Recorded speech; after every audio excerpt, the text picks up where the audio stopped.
네, 여러분 사사기를 읽게 됩니다. 사사기 가운데 우리가 먼저 생각해 볼 것은 하나님께서 언약을 이루어주시면서 승리하게 하시고 또 땅을 나눠주셨던 여호수아의 스토리가 있었는데 왜 그 은혜를 금세 잊어버리고 갈등의 시대로 왔을까를 생각해 볼 수 있습니다.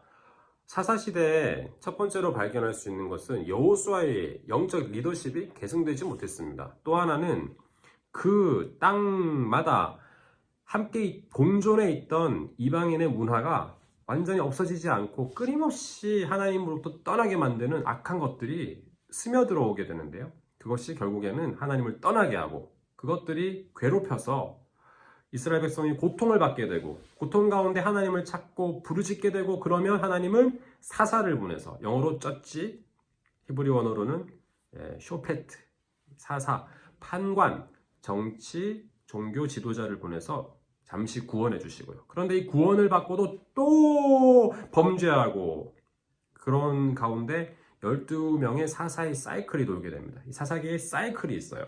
자, 여러분 12명의 사사의 이름을 외우는 방법이 있습니다. 네. 5세 삼드기가 돌아다니다가 입입엘 압잠했다 이렇게 외웁니다. 5세 삼드기가 돌아다니다가 입입엘 압잠했다. 12명의 사사가 그때마다 시마다 메모 불감이 안불 이방 민족들로부터 건져내는 일들을 감당하는데 이 사사의 시대에 사사기 가운데는 계속 반복적으로 등장하는 문장이 있습니다. 이스라엘 백성이 여호와 앞에 또 악을 행하여 또 악을 행하여 또 악을 행하여 하나님부터 떠나게 되는 이 영적 사이클이 계속 반복되는 걸 볼 수가 있습니다. 또 하나 반복되는 것은요. 그때 왕이 없으므로 그들이 자기가 옳은 대로 소견대로 행했다라는 표현을 반복해서 기록하고 있습니다. 여러분 어떻습니까? 우리가 하나님으로부터 떠나는 악을 행하게 되고요. 그리고 진정한 왕이신 예수 그리스도를 우리가 영접하지 못하면 우리는 죄 가운데 빠질 수밖에 없는 것이죠. 이 사사의 시대의 마지막 사사인 사무엘은 결국 다윗 왕을 출범케 하는 도구로 쓰임받게 되지만 결국 이 사사기는 우리가 하나님을 떠나서는 온전할 수 없다는 것을 심지어 축복을 받은 상태에서도 하나님으로부터 떠나게 되면 아무것도 얻을 수 없다는 것을 깨닫게 됩니다. 이 사사기의 마지막 17장부터 마지막 끝까지는 계속적으로 이 당시에 있던 가장 막장 드라마라고 할까요? 악한 모습을 두 가지 이야기로 들려주게 되는데 하나가 단지파의 이주 사건 17장에서 18장까지의 말씀이고요. 그리고 또 이어서 이스라엘 백성의 이 아주 악랄한 모습들을 단적으로 보여주는 기브아 레위인의 첩사건이 등장하게 됩니다. 자, 여러분 단지파의 이주 사건은요. 미가라는 가정에 가정 고용인으로 데리고 있던 레위인을 단지파가 이주를 하면서 거기 있는 모든 신상을 훔치고 레위인까지도 데리고 올라가서 가는 그러한 장면이 나옵니다. 타락해 있는 레위인, 타락해 있는 가정, 타락해 있는 지파의 모습이 고스란히 드러나게 되고요.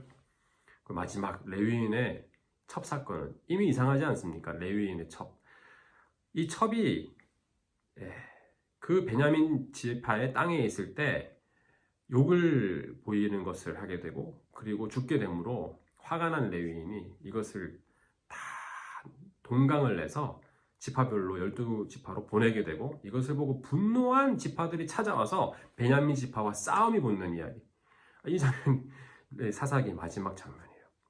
인간의 그 악함과 이 갈등의 끝을 보여주는 두 개의 이야기가 시즌 1, 시즌 2로 들어있는 것입니다. 자, 여러분 이것이 사사기의 모습이에요. 그런데 이 사사기 시대에 룻기가 있습니다.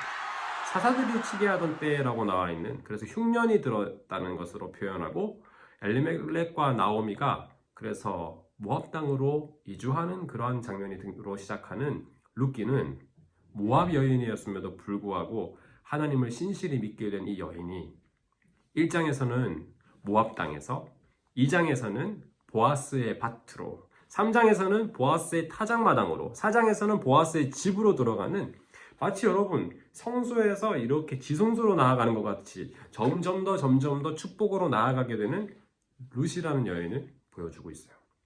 이 룻기의 끝에는 어떤 내용이 들어있습니까? 세상에 룻이 다윗의 증조 할머니란 것을 알려줍니다. 그리고 고조 할머니는 누구죠? 라합입니다.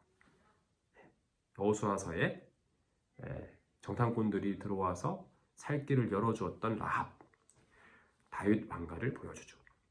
사사기에서도 마지막 다윗 왕으로 이어지고 예수 그리스도로 이어지는 것을 보여준다면 룻기에서는 진정한 왕 예수 그리스도의 그 은혜로 나아가게 하는 다윗 왕의 증조 고조 할머니의 역사를 보여주고 그리고 이 4장의 내용 가운데 하나님을 경외하는 경우에는 이방 여인에도 불구하고 하나님의 뜻을 이뤄가는 도구로 쓰임받는다는 것을 보여줍니다. 책 내용이 많다고 좋은 것인가요? 아닙니다. 4장으로 구성된 룻기가 진정 보석과 같은 사사시대의 아름다운 이야기인 것이죠.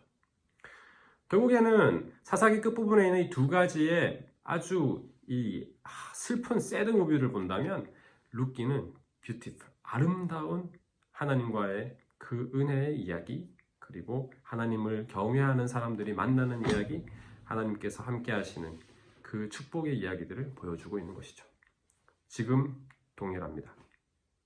코로나로 인해서 망가져 있는 사사시대 같은 오늘날 문화 가운데서도, 이 시대 가운데서도 하나님을 예배하고 신실하게 성실하게 일하는, 성실하게 주님을 경외하는 하나님의 자녀들은 사사의 시대 가운데서도 주님의 뜻을 이루며 역사를 이뤄가는 축복의 사람의 길을 걸어가게 되는 것입니다. 여러분 기억하십시오. 하나님을 사랑하고 하나님의 뜻 가운데 부르심을 입은 사람들은 합력하여 선을 이룹니다. 주님을 예배하고 경외하는 자들을 통하여 하나님께서 기뻐하십니다. 여러분의 삶이 룻의 가정에 일어난 축복의 사건을 사사시대에도 경험하는 은혜 있기를 원합니다. 코로나 상황 속에서 더 큰 하나님의 은혜를 경험하는 우리 모두가 되기를 원합니다. 여러분 승리하십시오.